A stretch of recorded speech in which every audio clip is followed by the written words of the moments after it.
Clave número 13. Los mecanismos de defensa de la personalidad.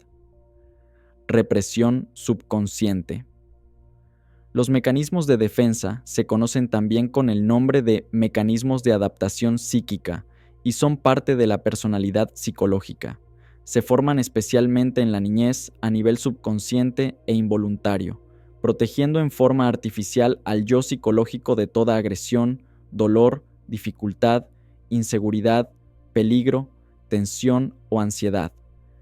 El ser humano, a medida que enfrenta la vida, comienza a rehuir muchas experiencias desagradables, sepultándolas en lo profundo del subconsciente. En esta forma tiende a olvidar rápidamente las cosas desagradables, convirtiéndose en una especie de prestidigitador al hacer desaparecer aquellos sucesos que le molestan o no le son gratos. Una persona puede, de hecho, ser muy desgraciado y ocultárselo a sí misma sin darse cuenta, arreglándosela subconscientemente para ignorarlo. Desde el punto de vista profano, por supuesto, esto puede ser bastante positivo, ya que el sujeto se engaña a sí mismo y no enfrenta su propia verdad, que intuye muy amenazante. Pero, desde el punto de vista hermético, es todo lo contrario, ya que ese individuo no tiene así ninguna posibilidad de despertar, porque está constantemente mintiéndose a sí mismo.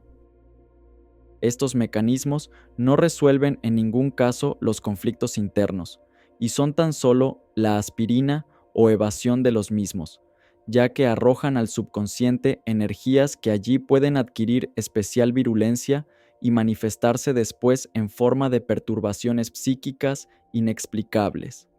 Analizaremos, para comenzar esta clave, la represión, que es el mecanismo básico de defensa, a fin de apreciar cómo el subconsciente puede usarlo en cualquier instante de nuestra vida como una forma de eludir el enfrentamiento con la realidad.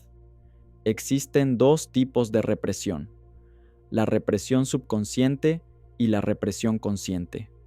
Se llama represión subconsciente a la acción de inhibir en forma involuntaria y subconsciente las manifestaciones de una tendencia. Mediante este procedimiento nos libramos momentáneamente de la angustia de un conflicto psíquico.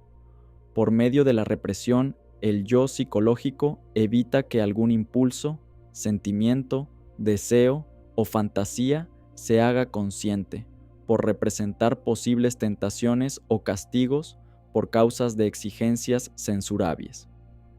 El hecho de excluir intencionalmente, pero en forma subconsciente de la conciencia, estos datos tiene el propósito de aminorar sus efectos reales, como así también el dolor que implicará el hacerse consciente de los mismos.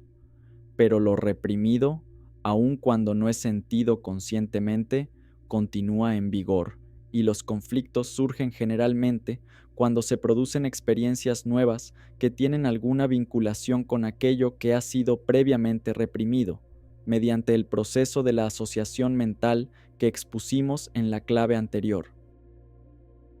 Un ejemplo típico de represión lo hallamos en aquellas conductas inusitadas, nerviosas, irracionales y compulsivas, con que algunas veces reaccionamos ante hechos demasiado simples. Por ejemplo, nuestra pareja puede hacernos una pequeña crítica ante un hecho sin importancia y nosotros reaccionar a gritos en forma compulsiva y con creciente cólera y agresividad. Existe una tendencia en este caso de parte de lo reprimido a utilizar el nuevo acontecimiento, la pequeña crítica de la pareja, como vía de desahogo del potencial energético psíquico acumulado por mucho tiempo en el subconsciente. El subconsciente se manifiesta fisiológicamente a través del tálamo, que es un centro nervioso ubicado debajo del cerebro, que actúa como su principal regulador. Depende de él todo el sistema simpático, y es el centro de las pulsiones emotivas y subconscientes que en un instante dado viajan por medio de un impulso eléctrico hacia la corteza cerebral, que es la sede de la conciencia y de la voluntad. El mecanismo de la represión se pone en marcha cuando nace del subconsciente algún impulso reñido con la moral o la educación. Este impulso, que se origina en el tálamo, se desliza eléctricamente hacia la corteza cerebral, pero encuentra en su camino lo que Freud denominó el superyo, imagen idealizada o censura, que es en cierto modo la conciencia moral del individuo. Este superyo se forma principalmente en la infancia, cuando el niño asimila las normas culturales de conducta, pero en ningún caso es superior al yo psicológico desde el punto de vista moral, ya que se ha formado como una imposición de la sociedad. Podríamos decir que el superyo es una parte del programa o personalidad constituido por la cultura, la educación y los convencionalismos sociales.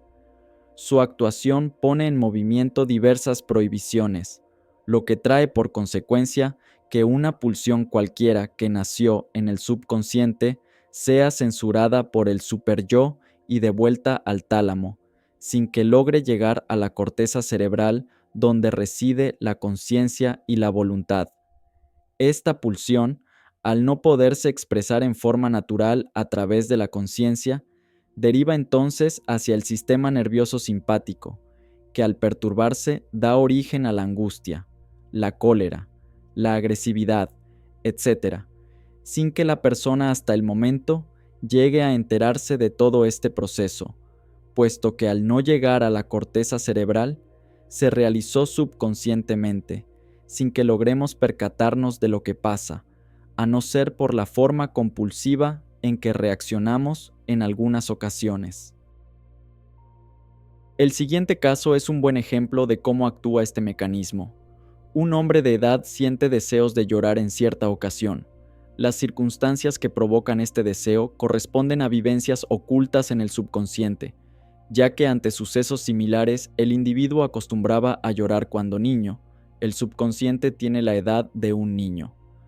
Esta pulsión nace entonces del tálamo y se desliza eléctricamente hacia la corteza cerebral a fin de poder expresarse conscientemente. Pero justo entre el tálamo y el cerebro se encuentra la censura o superyo, que tiene grabado como producto impositivo de la sociedad la siguiente aseveración: los hombres no lloran. La pulsión es entonces devuelta nuevamente al tálamo y desviada a continuación hacia el sistema nervioso simpático, lo que trae por consecuencia que un rato después, este individuo, por ejemplo, reaccione con un improperio ante una leve observación que un amigo le hace sobre un asunto que está asociado de alguna manera con dicha pulsión. La persona entonces va a reaccionar en forma totalmente inusitada, sin tener la menor idea de todo este largo proceso que se fraguó parte por parte en su mundo interno, en la total subconsciencia. Otro ejemplo típico de represión lo hallamos en el simple olvido de un nombre o de una intención. Muchas veces se recuerdan los hechos como tales, pero sus vinculaciones, sus significaciones y su valor emocional son reprimidos. No porque lo reprimido aparezca disfrazado de vez en cuando en la conciencia, desaparece, sino que sigue existiendo en la subconsciencia. El mantener esta represión requiere de un constante gasto de energía y por lo tanto de poder magnético, ya que lo reprimido trata constantemente de hallar una vía de escape. También es posible inhibir en forma voluntaria y consciente las manifestaciones de una tendencia, proceso que hemos denominado represión consciente. Represión consciente. Cada vez que una persona reprime conscientemente un deseo, esta energía se acumula en su mundo interno a nivel subconsciente. Casos típicos de represión consciente los vemos en aquellas personas que se proponen hacer ejercicio físico, dejar de beber, hacer dieta para adelgazar, dejar de fumar, cambiar algunas actitudes internas, etc., imponiéndose a la fuerza ciertas conductas personales. No es posible dominar sobre ninguno de estos deseos o tendencias reprimiéndolos. Reprimir equivale solamente a inflar un globo en el subconsciente, que tarde o temprano va a estallar en nuestras propias narices. En ningún caso es sinónimo de dominio de sí mismo. Un ejemplo corriente lo tenemos en aquellas personas que intentan dejar de fumar. Comienzan a reprimir los deseos, pero subconscientemente. A nivel mental, imaginan cada vez con más fuerza que siguen fumando. El dejar de fumar no se reduce solamente a un problema de voluntad, puesto que en un enfrentamiento entre la voluntad y la imaginación, gana siempre esta última. Es así como en un momento dado el sujeto como que explota y termina fumando más que antes. ¿Cuál es entonces el camino a seguir para superar estos conflictos? En la clave número 18, el dominio de sí mismo, profundizaremos adecuadamente este problema. Por ahora, y en relación a esta clave, solo diremos que es posible ejercer un dominio sobre nosotros mismos a través de la sublimación, aprendiendo a utilizar la actitud emocional interna. El control personal que puede ejercerse por medio del manejo de la actitud emocional interna no significa represión, puesto que ésta se caracteriza por constituir un proceso impuesto desde el exterior, ya que transcurre desde afuera hacia adentro. La sublimación, por el contrario, se inicia en el mundo interno, originada en la comprensión profunda de algo, y si bien es cierto que al comienzo existe un periodo de represión, como la persona ha comprendido exactamente los alcances del logro que pretende y lo inadecuado de las conductas que compulsivamente practicaba, no infla ningún globo en el subconsciente, lo que da por resultado el éxito seguro de aquello que se propuso.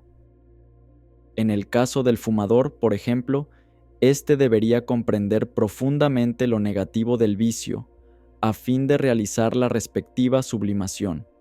La sola represión no es suficiente para superar el hábito y la dependencia del cigarrillo, como muchos lo habrán experimentado en ocasiones anteriores.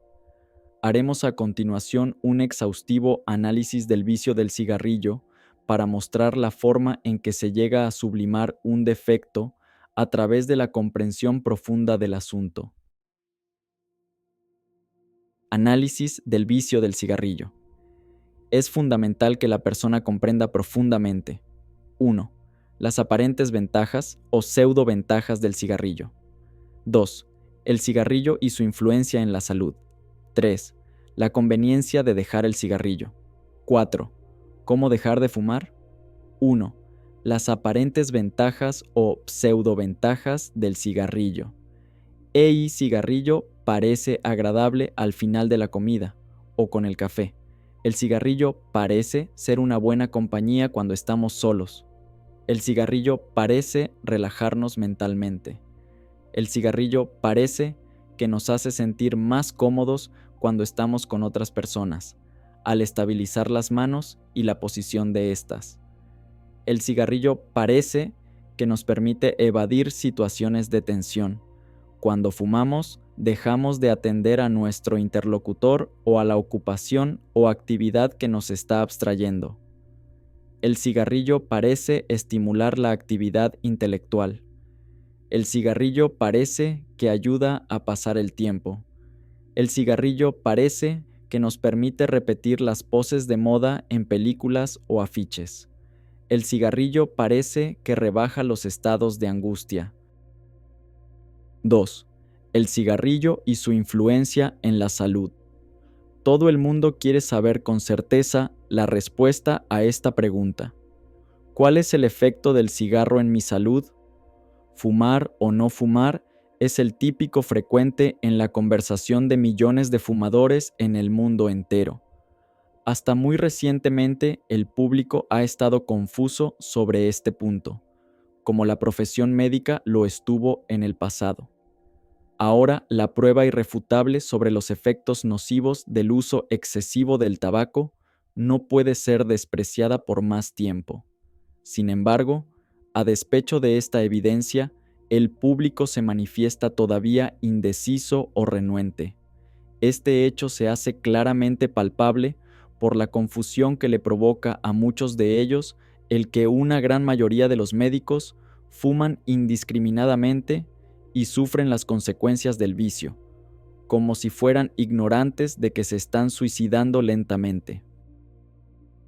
Uno de incontables ejemplos que se presentan hoy día a cada momento lo tenemos en el siguiente caso: un paciente que sufría de angina tabáquica, antiguo término usado para describir el dolor del pecho en la enfermedad de las arterias coronarias, inducido, en el caso que nos ocupa, por el uso excesivo del cigarrillo. Visita a su médico y le dice: «Doctor, imagino que debo dejar de fumar por todas esas historias que he leído en los periódicos sobre la relación del exceso de tabaco y el cáncer del pulmón. Pero el caso es que suelo jugar al golf con el doctor de mi familia, el doctor X, que es un fumador empedernido que fuma en cadena, y he notado que desde entonces mis egresos por compra de cigarrillos han subido constantemente. Ahora, dígame usted, si el fumar es malo para la salud, ¿por qué tantos médicos continúan haciéndolo y por qué el público fuma cada vez más? Es muy fácil darse cuenta así, cómo millones de fumadores en el mundo de hoy día se encuentran completamente desorientados acerca de cuáles cosas de las expuestas por médicos y estadistas deben creerse, ya que muchos de ellos están en constante controversia sobre el daño que proviene de fumar. El hábito de fumar ha permanecido en nosotros largo tiempo. Se sabe que está profundamente arraigado en los pueblos, desde los albores de la historia del hombre. Los arqueólogos nos hablan de haber encontrado pruebas de la existencia de pipas para fumar tabaco en Venezuela entre los indios sudamericanos, desde 6000 años antes de Jesucristo. El legendario origen del nacimiento del tabaco y de la costumbre de fumarlo está expresado en forma encantadora en la mitología griega. Zeus estaba comiendo con sus dioses y diosas en el monte Olimpio y después del banquete. Cuando llegó la hora de danzar, Vulcano, el dios del fuego dedicado a fraguar y fundir metales, fue obligado a bailar, pero él tenía vergüenza de hacerlo debido a su cojera y joroba y su miedo al ridículo. En su embarazo y nerviosidad, buscó alivio encendiendo su pipa con un carbón encendido y llenó el Olimpo con una densa nube de humo de tabaco. Zeus se puso furioso por la pésima conducta de Vulcano y lanzó un rayo sobre su pipa que explotó destrozándose y esparciendo sus pedazos junto con el tabaco por todo el mundo. Entonces la lluvia fertilizó la semilla y la planta del tabaco creció y sigue creciendo abundantemente desde entonces. En 1604, el rey Jaime I estaba ansioso de mejorar la salud y el bienestar de sus leales súbditos. Después de escuchar cuidadosamente los consejos de los médicos de la corte, hizo la aterradora y a la vez deliciosa definición del uso del tabaco. Una costumbre repugnante a la vista, odiosa al olfato, dañina para el cerebro, peligrosa para los pulmones y que, con sus fumarolas negras y pestilentes, está cerca de parecerse al horrible humo de la Estigia, el pozo sin fondo de los Avernos. El conocimiento aparente que el rey tenía del humo del infierno es un triunfo de la imaginación.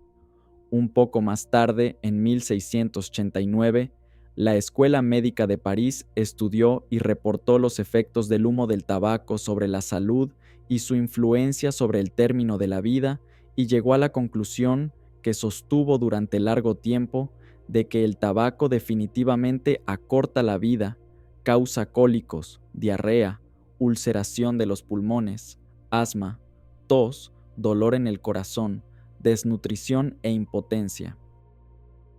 Lo suficiente para asustar hasta al más valeroso y obstinado de los franceses. Sin embargo, a pesar de la pena de muerte impuesta sobre los fumadores de tabaco por muchos reyes y gobernantes durante los siglos XVI y XVII, el hábito de fumar floreció. La razón aparente fue, y sigue siendo, que este hábito es una parte muy arraigada de la vida social del hombre. Esto es algo que debe ser vencido por medio de la inteligencia, la imaginación y la fuerza de voluntad. De otra manera, llega a convertirse en una adicción social y bioquímica al mismo tiempo. El tabaco es veneno. Si usted consume 2 o 3 cigarrillos, el efecto puede ser fatal. Esto se debe a que la nicotina, uno de los principales ingredientes del tabaco, es un tóxico conocido que afecta el cerebro, el corazón y otros órganos vitales. La planta del tabaco está directamente emparentada con la familia de las plantas mortales. El promedio de peso de los cigarrillos es de 1 gramo y solo contiene de 1 a 2% de nicotina, de 100 a 200 miligramos. La dosis letal de nicotina requerida para matar a un hombre es de 60 a 120 miligramos. Al fumar un cigarrillo, el promedio de nicotina inhalada es generalmente de 2 miligramos. Existen miles de casos de suicidios, muertes accidentales y asesinatos registrados en los Estados Unidos por el U.S. Department of Commerce, Bureau of Census, como resultado del consumo de preparaciones a base de nicotina. Algunos investigadores han encontrado que bastan unas cuantas gotas de nicotina para matar animales salvajes, como un león o un lobo, en unos cuantos segundos. Otros animales, como la oveja, pueden tolerar dosis más grandes.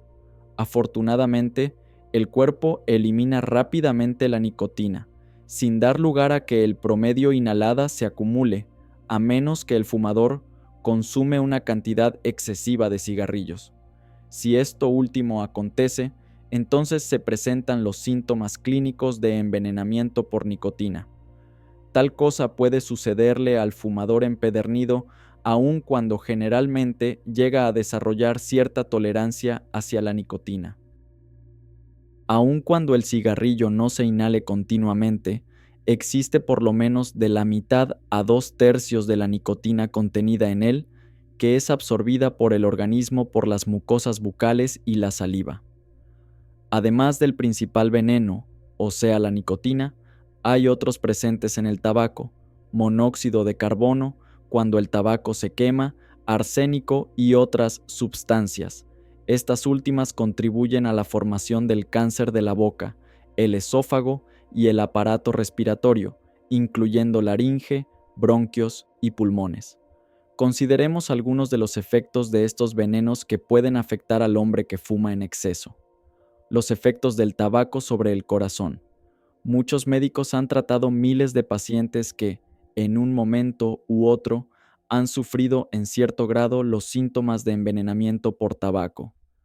Algunos de ellos fueron dramáticos, otros resistentes, otros grotescos y algunos trágicos. Usualmente, los efectos tóxicos sobre el corazón son advertidos por el paciente por la pérdida de algunos latidos, palpitaciones, nerviosismo, el aceleramiento del ritmo cardíaco, que a veces produce mareos y falta de respiración, especialmente al hacer un ejercicio violento, y dolores de cabeza por el aumento de la presión sanguínea o dolor y opresión sobre la región precordial. El Dr. Lester Morrison, presidente y director del Hospital Crenshaw, Los Ángeles, tuvo la oportunidad de estudiar los efectos de varios estimulantes sobre el corazón de una serie de pacientes voluntarios. Examinó los efectos de la distensión del estómago sobre el corazón mediante un aparato especial y observó lo siguiente, tal como lo publicó el Journal de la AMA. Uno de sus pacientes, que era instructor de la escuela de medicina, sufrió un caso muy severo de enfermedad de la arteria coronaria y fue particularmente estudiado. Su enfermedad se manifestó por un fuerte dolor en el pecho después de hacer ejercicio o tener una excitación. Como fumador habitual, había mejorado grandemente al estar bajo tratamiento, que incluyó la supresión total del tabaco, pero se sentía sobre ascuas por volver a fumar. Con objeto de demostrarle los efectos del tabaco sobre su corazón, le pidió que se abstuviera de fumar por un periodo de prueba. Durante la abstinencia de tabaco, el enfermo estuvo bien. Luego se le permitió que fumara y después de inhalar con deleite el humo de 2,5 cigarrillos, se sintió atacado por un agudísimo dolor anginoso sobre el pecho, que se reflejó en su electrocardiograma por trazos anormales. Afortunadamente desapareció enseguida el dolor colocando una tableta de nitroglicerina bajo su lengua, para que se dilatasen las arterias coronarias rápidamente, lo cual elimina el dolor. La misma experiencia ha sido repetida con incontables pacientes, pues es bien sabido que el tabaco produce dolor del corazón cuando éste ya está lesionado o debilitado por alguna condición patológica especial, sobre todo en los casos de arterioesclerosis coronaria, en los cuales una constricción adicional de las arterias coronarias, producida por el uso del tabaco, puede empeorar al paciente al afectarle los ya angostos conductos arteriales. El término angina tabáquica se empleó originalmente para describir los dolores del pecho debidos a los efectos tóxicos del tabaco sobre el corazón. Como muchos otros médicos, el Dr. Morrison ha advertido a sus pacientes cardíacos que se abstengan absolutamente de fumar, a fin de evitar los efectos dañinos del tabaco sobre su corazón. ¿Cómo afecta el tabaco a los vasos sanguíneos? Durante muchos años, los científicos y los médicos han estudiado los efectos del hábito de fumar sobre los vasos sanguíneos periféricos, particularmente en los de brazos y piernas. Dichos estudios fueron verificados con la ayuda de toda clase de ingeniosos instrumentos para medir la velocidad de la corriente sanguínea, la temperatura de los tejidos alrededor de los vasos sanguíneos, el grado de constricción y dilatación de dichos vasos, según son influidos por el tabaco. Como resultado de dichos estudios, se ha logrado establecer minuciosamente que el tabaco causa una marcada interferencia con la circulación de la sangre en las manos, pies y piernas. Estos descubrimientos, aun cuando muy importantes, no son nuevos, por supuesto, para el médico practicante, que se ha encontrado con numerosos ejemplos de trastornos de los vasos sanguíneos originados por el fumar con exceso. Trastornos que se manifiestan principalmente por espasmos prolongados y constricción de los mencionados vasos sanguíneos periféricos.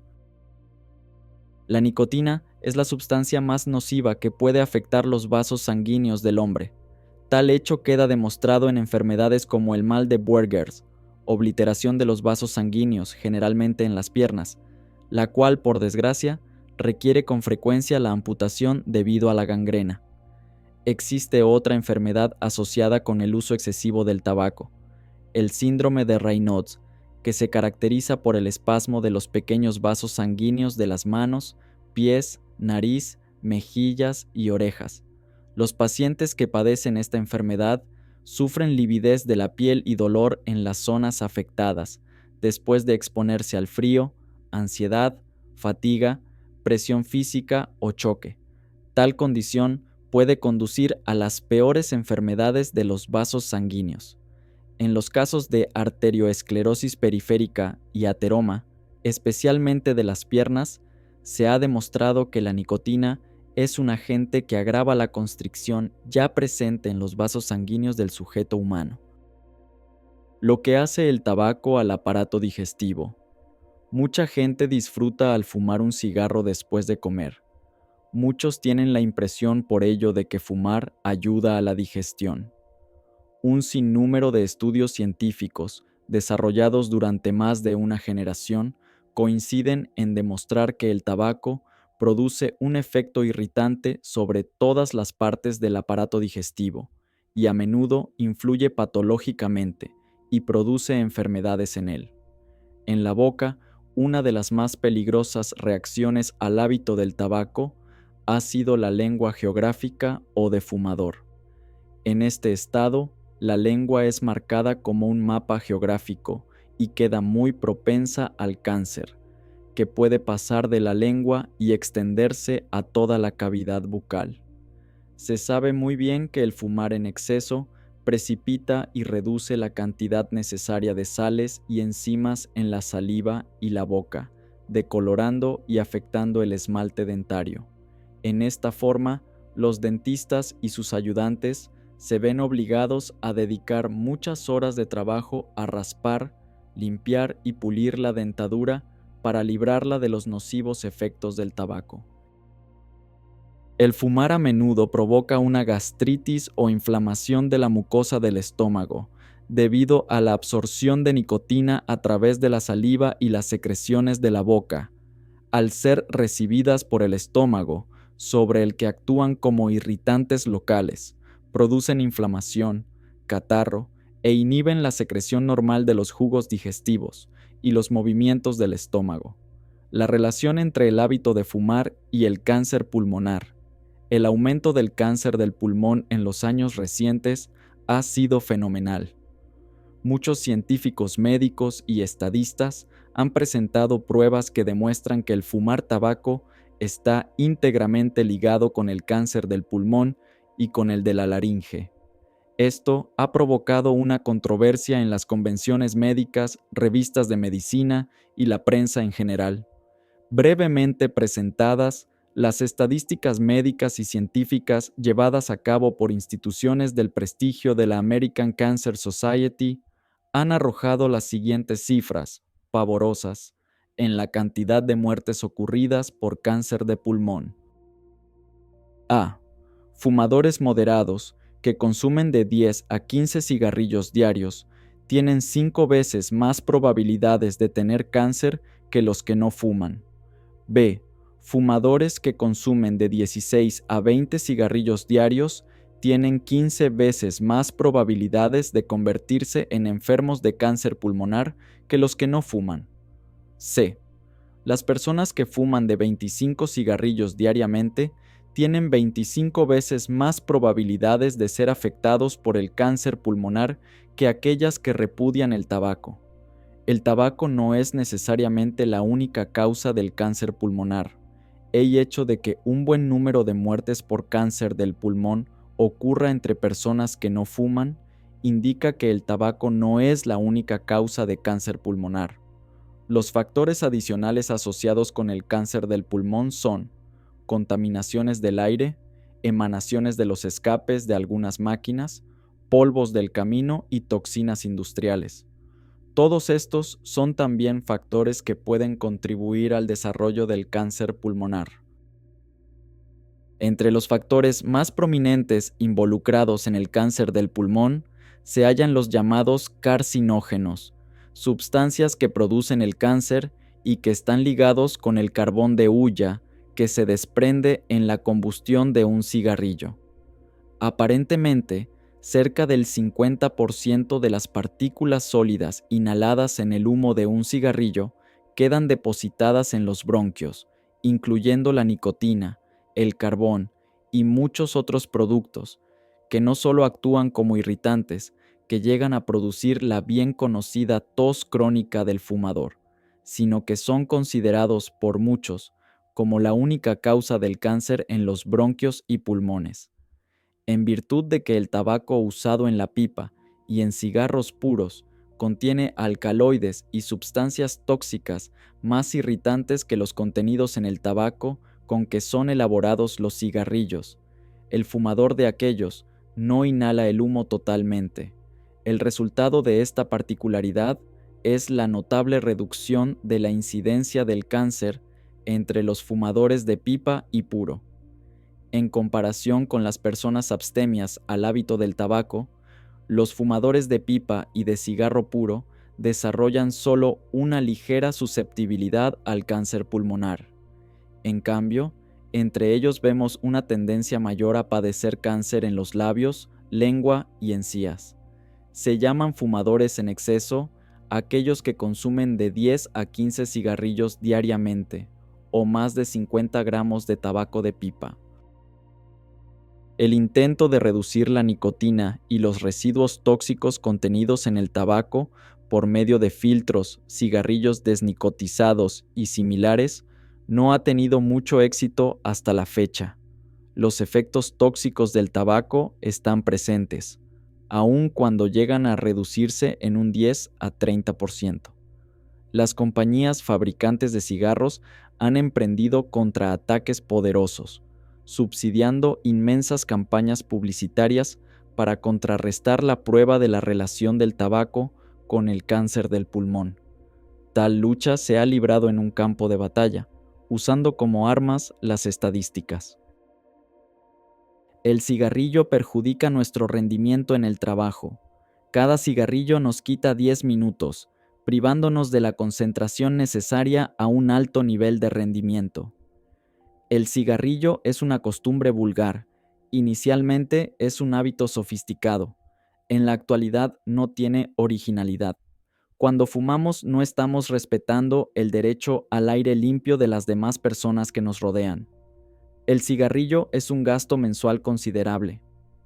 El cigarrillo embota la mente, el paladar y el olfato.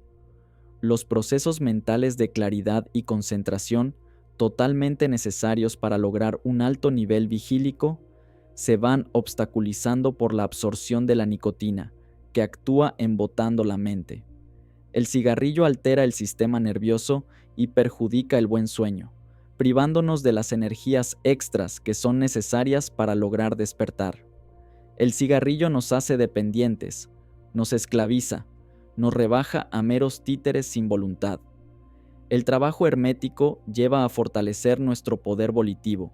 El cigarrillo es, por lo tanto, una prueba a nuestra capacidad de control, que debe aumentar día a día. El cigarrillo perjudica y deteriora considerablemente la función vital respiratoria y todos sus mecanismos. El cigarrillo determina las más graves e irreversibles enfermedades, como cáncer, afecciones a los pulmones y a las vías respiratorias. El cigarrillo disminuye notablemente la potencia sexual, provocando en muchos casos una impotencia total. Cuanto más fuma una persona, más graves son sus problemas y complejos sexuales. El cigarrillo atrofia rápidamente importantes centros cerebrales específicos, que son indispensables para alcanzar altos estados de conciencia. El vicio del cigarrillo forma una larva magnética que vive en el plano de la energía, en su entorno astral, y que acompaña al fumador durante toda su vida. Esta larva obliga a fumar a la persona, pues así se alimenta absorbiendo su energía sexual y su magnetismo. 4. ¿Cómo dejar de fumar? Todo hermetista tiene como meta inmediata tomar la responsabilidad de su propia evolución espiritual, y esta evolución comienza con la formación y robustecimiento del yo volitivo.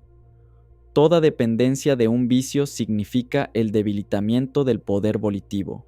Al contrario, al enfrentar este vicio con esfuerzo, con tesón, con sacrificio, es posible el crecimiento interno del iniciado.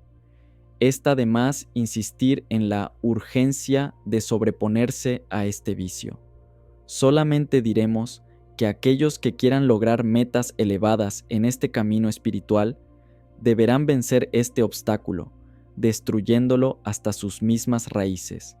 Quizás la mejor observación de ¿cómo dejar de fumar? Es un comentario de Mark Twain. Es fácil dejar de fumar. Yo lo he hecho cientos de veces. Un paciente preguntó cierta vez a su médico: «Doctor, durante 5 años he intentado con todas mis fuerzas abandonar este terrible hábito de fumar, que me es tan perjudicial, pero parece que no soy capaz de hacerlo. Si dejo de fumar, o al menos lo intento, me pongo tan nervioso que la vida es materialmente imposible. No me aguanto ni yo mismo. No puedo dormir, no puedo concentrarme, no puedo trabajar. Tiemblo y camino suspirando y resoplando como un fuelle. La vida no vale la pena.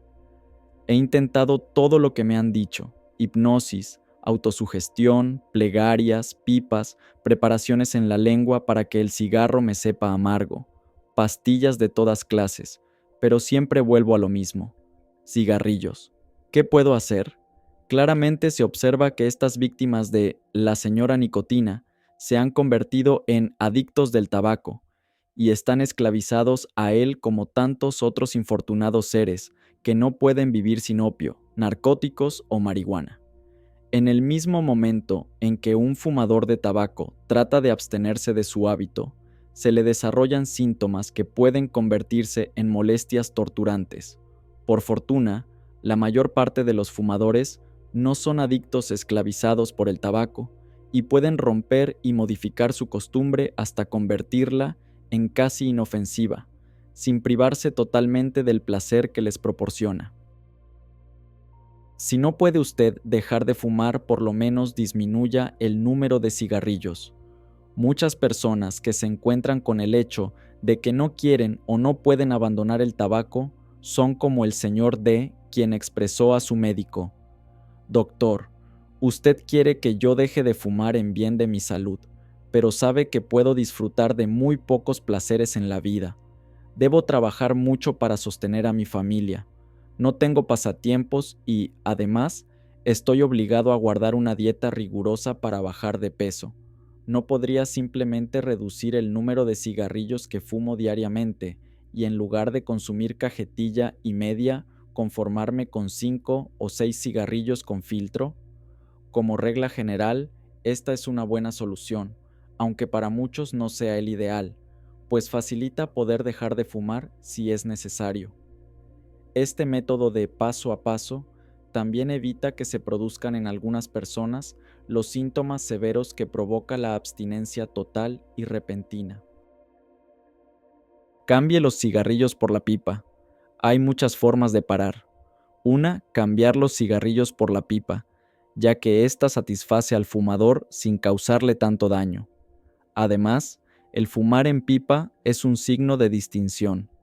Muchos hombres se ven elegantes con una pipa entre las manos. Además, distrae por la necesidad constante de estar encendiéndola, y a los conocedores les brinda la oportunidad de coleccionar pipas. Algunas personas gustan del aroma del tabaco que se fuma en las pipas por su refrescante fragancia, y hasta hay otros individuos que tienen un sentimiento de superioridad masculina cuando fuman en pipa, ya que es solo asunto de hombres, pues las mujeres rara vez lo hacen. Más de un fumador inveterado solucionó su problema convirtiéndose en un fumador de pipa. Así, redujo la cantidad de nicotina que absorbía una quinta parte. Como ya no inhalaba, cosa que no hacen los fumadores de pipa o de puro, pudo encontrar el encanto del tabaco sin sufrir los males cardíacos que le producían los muchos cigarrillos que acostumbraba. Busque un sustituto, chicles o pastillas de menta. El señor M solo podía dejar de fumar si sentía en la boca algo dulce. Pastillas de menta, dulces o goma de mascar. Después que su dentista protestó, tuvo que conformarse con cierto tipo de pastillas que no contenían azúcar, pero que le permitían vivir agradablemente usándolas como sustituto del tabaco. La señora J logró mantener sus nervios calmados, haciendo la vida agradable a su esposo e hijos, con solo racionar sus cigarrillos, conformándose con fumar uno después de cada comida y otro al acostarse. Y como dice la mencionada señora en esta forma, tiene algo agradable que la espera antes de irse a la cama. Muchas personas se curaron del hábito del tabaco, aplicándose en la punta de la lengua una preparación con nitrato de plata, con la cual el tabaco llegó a adquirir un gusto tan amargo que le causaba una invencible repulsión al fumar.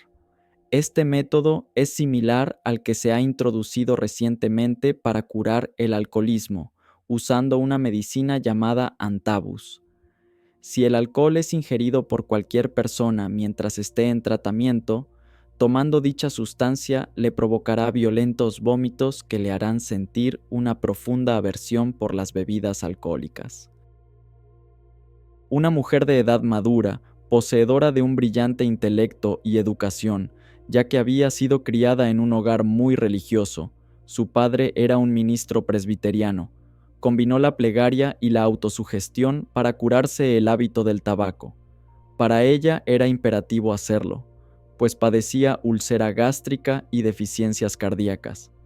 La lucha hercúlea que sostuvo consigo misma para abandonar un hábito tan arraigado la convirtió en un manojo de nervios y resultó intolerable la vida a su lado. Se privaba del tabaco para no entregar su vida al demonio. Solía apartarse diariamente durante 3 periodos de 10 minutos cada uno para comulgar consigo misma. Tal cosa la hacía al levantarse, al mediodía y en la noche, cuando ya sus hijos se habían acostado. Durante tales lapsos se repetía una y otra vez su determinación de abstenerse de fumar para siempre, y oraba para tener valor de sobreponerse a su costumbre. La parte notable de su cura consistió en que no solo fue rápida, sino que ha durado muchos años. Hasta la fecha aún continúa comulgando consigo misma. De ello ha obtenido un mejoramiento en su estado general de salud y una elevación en la filosofía y psicología para lograr una vida mejor. Actualmente es un ser humano saludable, amado y admirado, que sirve de ejemplo a su familia y a sus amigos. La mejor cura es ejercitar la fuerza de voluntad. Para muchas personas que desean abandonar el tabaco, las palabras de Shakespeare resultan pertinentes, prácticas y sencillas. Si hay algo que hacer, hagámoslo pronto, para que pronto quede bien hecho. En otras palabras, la fuerza de voluntad, dirigida por la inteligencia y unida a la imaginación, es la mejor forma de abandonar el cigarrillo en el momento que así lo decida hacer. El expresidente Eisenhower dijo en una conferencia, según lo publicó el New York Times del martes 29 de julio de 1957, la única forma que conozco para dejar de fumar es no fumar. En otras palabras, volvemos a lo mismo, fuerza de voluntad, el método más económico del mundo y el más fácil de emplear. Si es usted capaz de intentarlo. La voluntad para acometer tal empresa debe provenir de un motivo, y este es su propia salud y bienestar. Ahora bien, la nicotina es un veneno bien conocido, como se ha demostrado a todo estudiante de medicina en su segundo año de estudio por medio de pruebas personales en el laboratorio. Así es que cada uno de los fumadores toma diariamente un poco de veneno. Este le proporciona momentáneamente un relajamiento de la tensión nerviosa estimulando su ánimo, pero la reacción subsecuente es una depresión mental o física. Muchas personas sufren efectos retardados del tabaco en sus vasos sanguíneos, corazón y otros órganos vitales. El autor da estas líneas fue invitado hace años atrás a presenciar la autopsia de una persona que había fumado 20 cigarrillos diarios aproximadamente durante los últimos 30 años de su vida. Cuando el médico, después de hacer los cortes pertinentes, procedió a abrir uno de los pulmones con una profunda incisión. El olor que inundó la sala de operaciones fue tan terrible, de un hedor putrefacto de tanta intensidad, que personalmente jamás he podido olvidar esa experiencia. Una muchacha estudiante de medicina que estaba a mi lado cayó desmayada por el impacto y otro de los asistentes no pudo soportar los deseos de vomitar. El aspecto mismo del pulmón asemejaba más bien a un carbón horadado por múltiples cavidades negras de hollín, y de no haberlo visto emerger como consecuencia de la autopsia, jamás habría imaginado que aquello podía haber sido el pulmón de un ser humano. El doctor Morrison relata la siguiente conmovedora experiencia. Nunca olvidaré el horrible sentimiento que tuve cuando por primera vez atendí a una larga serie de enfermos que sufrían del mal de Buerger's. La mayoría de estas infortunadas víctimas tuvieron que sufrir la amputación de una pierna o de las dos, atacadas de gangrena. En aquella cámara de los horrores, un hombre permanece claramente en mi memoria. Había perdido ambas piernas, pero no podía dejar de fumar. aun cuando estaba a punto de perder un brazo. Sin embargo, el señor X sostenía firmemente que prefería morir que abandonar el cigarrillo. Simplemente no podía, y así murió. No obstante, aunque pueda parecer exagerado, sirva este ejemplo para mostrar lo que el fumar en exceso puede hacer a los vasos sanguíneos del ser humano. Por fortuna, la mayoría de nosotros no somos como el señor X y no estamos dispuestos a sacrificar salud y vida por un vicio. Por lo tanto, reduzcamos el número de cigarrillos diarios, o lo que es mejor, sea usted como Ike, deténgase a tiempo. Método práctico para dejar el cigarrillo. Tome la determinación de dejar de fumar una vez que haya hecho carne de su carne y sangre de su sangre el análisis anterior. La sublimación aparece cuando el fumador comprende profundamente su problema y convence al subconsciente a que coopere. A continuación, siga las siguientes indicaciones. A.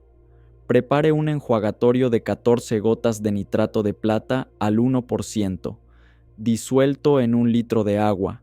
Se pide en la farmacia 100 ctc de nitrato de plata en solución al 1% para gárgaras. B. Fúmese a continuación 4 cigarrillos seguidos. Antes de fumar cada cigarrillo se enjuagará y hará gárgaras con el enjuagatorio preparado. 4 enjuagatorios, 1 antes de cada cigarrillo, 1 taza por enjuagatorio. C.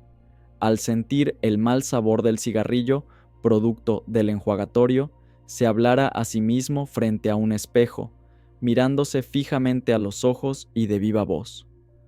Tú, que estás fumando tus últimos cigarrillos, escucha atentamente. Es falso que el cigarrillo tiene ventajas. Es conveniente dejar el cigarrillo. Es necesario dejar el cigarrillo. Es urgente dejar el cigarrillo. El cigarrillo es repugnante. El cigarrillo tiene mal sabor. El cigarrillo me hace sentir mal. El cigarrillo es insoportable. El cigarrillo es asqueroso. Se pretende en esta forma introducir la duda en la imaginación a fin de convencerse posteriormente a sí mismo de que el cigarrillo es realmente asqueroso. Con la duda empieza el manejo de la imaginación y solamente podrá apoderarse de ésta cuando se convenza profundamente de que es falso que el cigarrillo le gusta. Si logra realmente imaginar que el cigarrillo tiene mal sabor y puede unir en ese instante este cuadro imaginativo con su voluntad, podrá dejar el cigarrillo fácilmente. Una persona puede tener fuerza de voluntad y decir, no, no voy a fumar nunca más por ningún motivo. Pero si mientras se abstiene de fumar, imagina que desea fumar o que le gusta el cigarrillo, su voluntad se verá avasallada por la fuerza de la imaginación, y el individuo fracasará rotundamente. Es muy importante fumar estos 4 cigarrillos uno a continuación del otro. Mientras más desagrado cause, tanto mejor. D. Se trata de no volver a fumar nunca más, o bien de fumar eventualmente, al volver a caer en la dependencia de esta nociva costumbre. Cuando sienta deseos muy fuertes, podrá fumar un cigarrillo repitiendo el enjuagatorio y hablándose a sí mismo según las indicaciones anteriores. E. Se permite fumar cuando los deseos son muy fuertes para disminuir la autorrepresión. Se trata de crear un reflejo condicionado, apoyándose en el mal gusto del cigarrillo después de cada enjuagatorio. Trabajo se completa leyendo y meditando todas las noches antes de acostarse en los temas consignados en el análisis del vicio del cigarrillo. F. Esté muy atento al instante en que sobrevengan depresiones, las que son producto de reacciones del subconsciente. Aténgase a estas indicaciones. Enfrente la depresión, venciendo la inercia, moviéndose, haciendo gimnasia, realizando mejor que nunca sus ejercicios, etc. Haciendo algo que le gusta, una buena comida, un cine, una compañía interesante, etc. apoyándose en la disciplina hermética. Por algo posee usted estos conocimientos. G. Vencer el vicio del cigarrillo presupone aplicar superesfuerzos. Ahora llegó el momento de realizarlos. Recuerde siempre que la única forma de solucionar cualquier problema, por difícil que sea, es elevando de inmediato el nivel de vigilia, es decir, realizando un esfuerzo volitivo por despertar. Una vez que la persona ha tomado la decisión de no volver a fumar, debe darle fuerza a su propósito en su mundo interno, manteniendo en todo instante una actitud interna de empuje, valor y serenidad. Es importante romper algunos hábitos o pautas habituales de conductas que induzcan o estén relacionados en alguna forma con la costumbre de fumar. El aperitivo o el bajativo que a veces nos servíamos, la sobremesa demasiado larga, aquellos amigos fumadores que ofrecen cigarrillos, el descanso en esa butaca especial donde veíamos televisión, etcétera, etcétera, se convierten ahora en enemigos de la empresa que hemos acometido. Propónganse dejar de fumar como lo más importante hoy día en su existencia.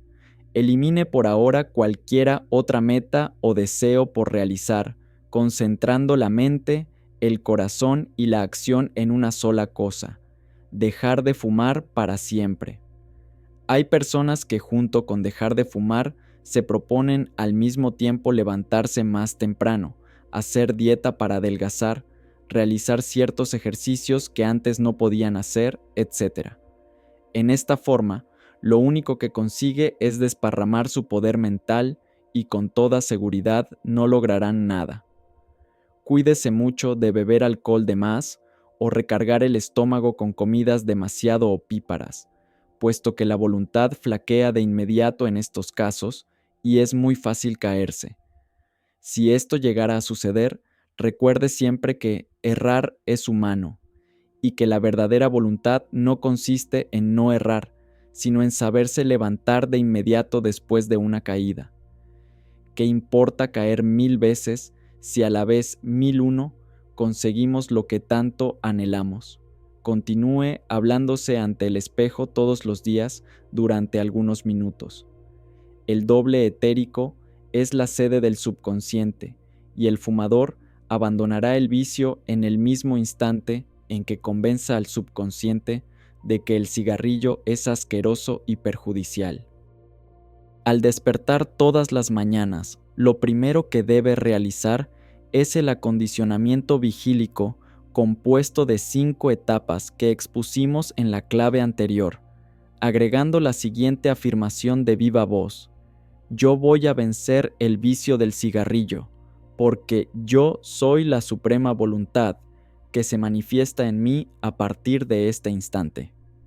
Esta misma afirmación, repítala mentalmente muchas veces durante el transcurso del día, especialmente cuando los deseos de fumar sean muy fuertes. Finalmente, se hace hincapié en la actitud mental positiva con que cada fumador enfrentará su problema, recordando que el primer paso para la solución de cualquier problema es el optimismo, y que con esfuerzo, tesón y sacrificio puede obtenerse cualquier cosa. Para lograr la verdadera comprensión que conduce a sublimar un defecto, la persona debe desprenderse de sus propias fantasías con respecto a la forma de alcanzar la meta que anhela.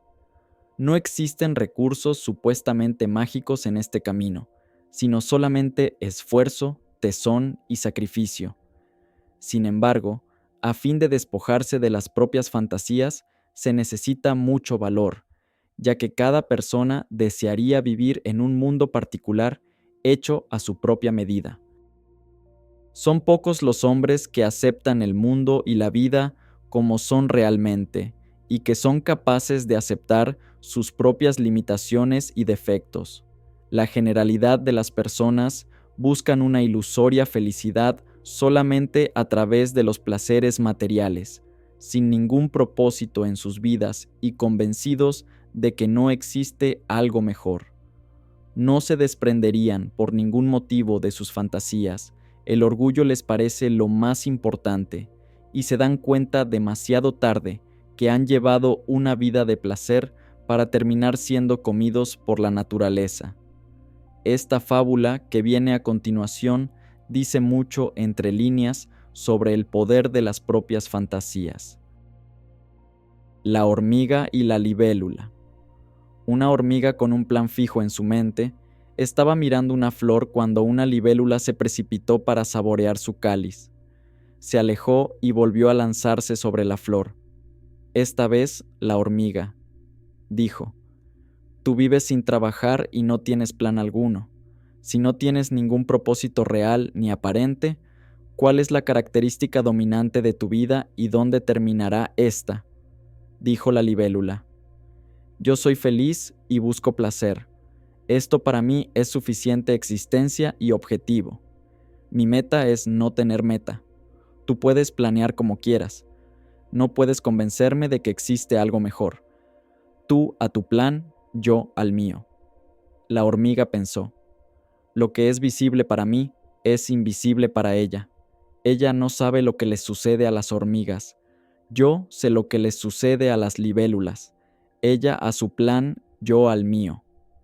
Y la hormiga siguió su camino, pues había amonestado a la libélula tanto como fue posible, dadas las circunstancias. Algún tiempo después, sus caminos se volvieron a cruzar. La hormiga había encontrado una carnicería y estaba parada discretamente debajo de la tabla de cortar, esperando lo que pudiera llegarle. La libélula, viendo la carne roja desde arriba, se deslizó y posó sobre ella. En aquel momento descendió la cuchilla del carnicero y cortó a la libélula en dos. La mitad de su cuerpo rodó por el suelo, cayendo a los pies de la hormiga. Recogiendo el cadáver y comenzando a arrastrarlo hacia su nido, la hormiga se recitó a sí misma: «Su plan ha concluido y el mío continúa. Ella a su plan, ha terminado, yo al mío.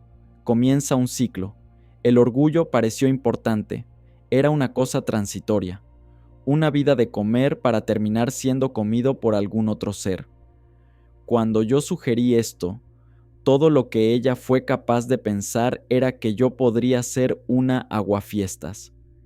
En general, los otros mecanismos de defensa son solamente simples maniobras psíquicas para mantener la represión. Estudiaremos enseguida los más importantes, que son la proyección, la negación, la racionalización y los topes. La proyección. Este es el primer mecanismo de defensa que usa el yo al poco tiempo de nacer el bebé.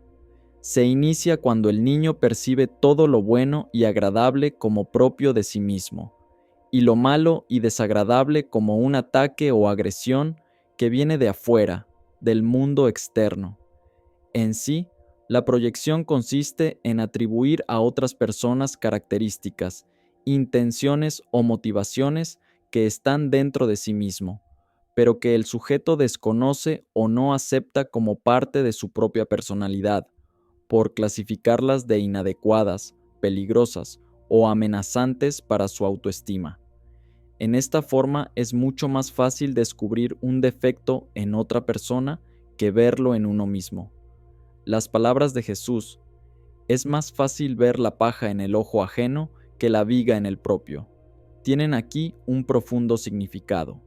Cada vez que un defecto nos molesta en otra persona, debemos investigar de inmediato en nuestro mundo interno, ya que es muy posible que ese defecto lo tengamos desde hace mucho tiempo sin descubrirlo, y en ese instante lo estemos proyectando. Este fenómeno de la proyección aparece mucho en la relación de pareja, ya que en innumerables oportunidades alguno de ellos proyecta sus conflictos internos en la otra persona, a fin de no enfrentar la realidad con respecto a sí mismo. La negación. La negación de la realidad es un mecanismo por medio del cual el yo se rehúsa y no quiere ver o aceptar algo que es obviamente verdadero, ya que al reconocerlo le produciría sufrimiento. Es muy corriente a nivel de las propias deficiencias, para evitar heridas narcisísticas o bajas de la autoestima. Por ejemplo, una persona puede negar el haber efectuado un acto o el tener pensamientos muy agresivos, en especial si posee un super yo muy rígido. Sin embargo, la tendencia a negar las sensaciones y hechos dolorosos es tan antigua como el mismo sentimiento de dolor. En los niños pequeños, y hay que recordar que los adultos con un yo débil o poco desarrollado son como niños, la negación optativa de las realidades displacientes es un hecho muy común y nada más que la expresión de la vigencia del principio del placer. La racionalización es una forma de negación en la que, para evitar el conflicto o la frustración, se dan razones o argumentos que los encubren. La racionalización es una utilización del razonamiento para encubrir o negar realidades, mientras que en el razonar no ocurre esto. La razón puede ser definida como la capacidad que tiene el sujeto de configurar su propia conducta y sus creencias de acuerdo con su conocimiento del mundo, y en caso de que este conocimiento sea insuficiente, la capacidad de aplicarse a adquirir mayor conocimiento referente al asunto en cuestión. La razón adecúa los impulsos y creencias al mundo de la realidad. La racionalización, en cambio, adecúa la concepción de la realidad a los impulsos y creencias del individuo. El razonamiento descubre las razones reales de nuestros actos, mientras que la racionalización encuentra buenas razones para justificarlos. Hay una sustitución de buenas y verdaderas razones por aquellas que le son más inconvenientes al individuo. También se racionalizan con mucha facilidad los propios errores o defectos, y lo que en otros llamamos pecado, en nuestro caso, es una experiencia. Cuando algo es ilógico, pero agradable, o resulta contrario a nuestras expectativas, solemos tratar de darle alguna justificación lógica que nos permita mantener la sensación placentera o evitarnos el disgusto de sentirnos defraudados. Tratamos, por ejemplo, de justificar alguna actitud nuestra incorrecta para no sentirnos culpables. La zorra de la fábula de Esopo, que al no poder alcanzar las uvas apetitosas, se alejó diciendo: "No estaban maduras, no vale la pena comer fruta verde". Es un ejemplo de este proceso de racionalización. La zorra no puede alcanzar las uvas y entonces se tranquiliza pensando, racionalizando, que las uvas están verdes. Niega que las uvas están maduras, que ella las desea y que no las alcanza. Los topes son una forma especial de racionalización, y aunque en los libros de psicología no figura este término como un mecanismo de defensa más, lo hemos colocado porque es otro elemento de la personalidad psicológica que se crea a nivel subconsciente e involuntario. Aparece como una forma de escapar del enfrentamiento con la realidad, protegiendo al yo psicológico de las terribles fricciones y continuo desasosiego que le provocan las múltiples contradicciones que se ve obligado a enfrentar en la vida. El término mismo, tope, lo inventó el señor Gurdjieff, de quien transcribimos lo siguiente: en busca de lo milagroso. Tope es una palabra que requiere una explicación especial. Nosotros bien sabemos lo que son los topes o amortiguadores en los carros de los ferrocarriles. Son aquellos aparatos que disminuyen la fuerza de choque cuando los carros topan entre sí. Si no existiesen estos topes, el choque de un carro contra el extremo de otro sería muy desagradable y hasta peligroso. Los topes disminuyen los resultados de estos choques y los hacen imperceptibles, de suerte que casi nadie los nota.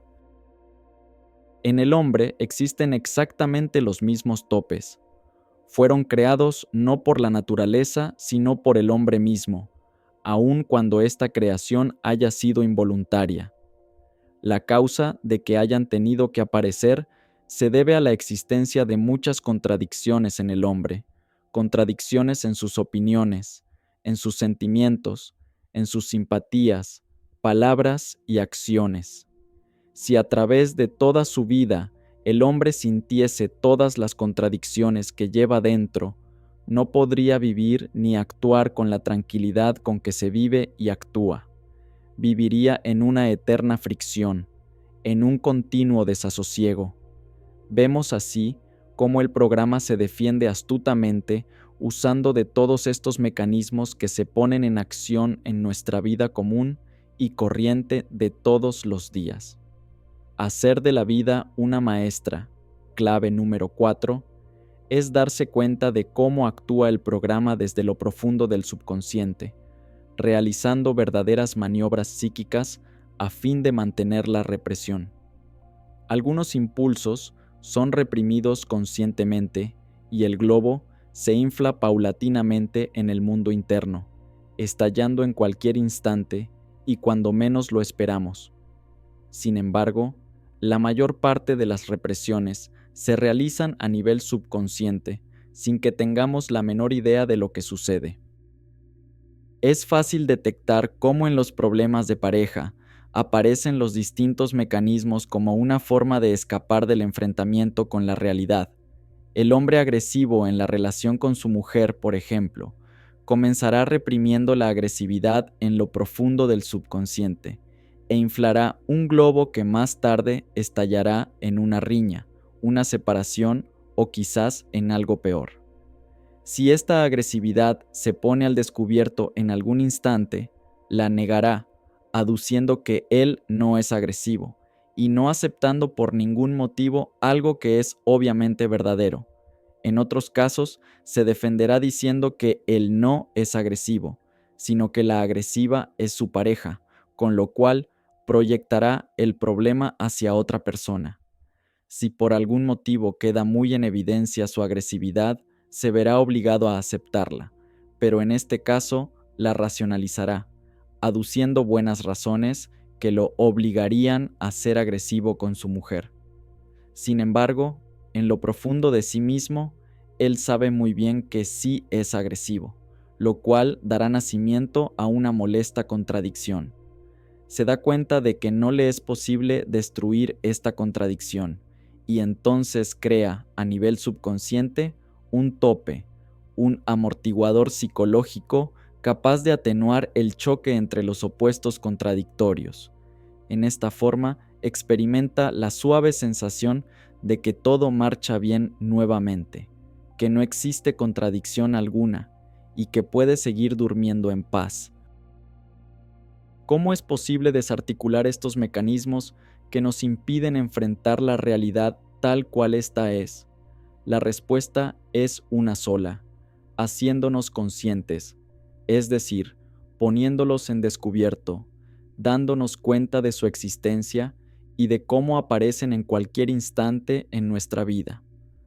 Todo mecanismo que actúe a nivel subconsciente pierde su compulsividad en el mismo instante en que nos percatamos de su existencia. Si profundizamos en las palabras de Gurdjieff, en el sentido de que en verdad no podemos hacer nada, nos daremos cuenta de que sencillamente al ser humano lo hacen hacer cosas, lo obligan, lo dirigen, lo impulsan, lo empujan.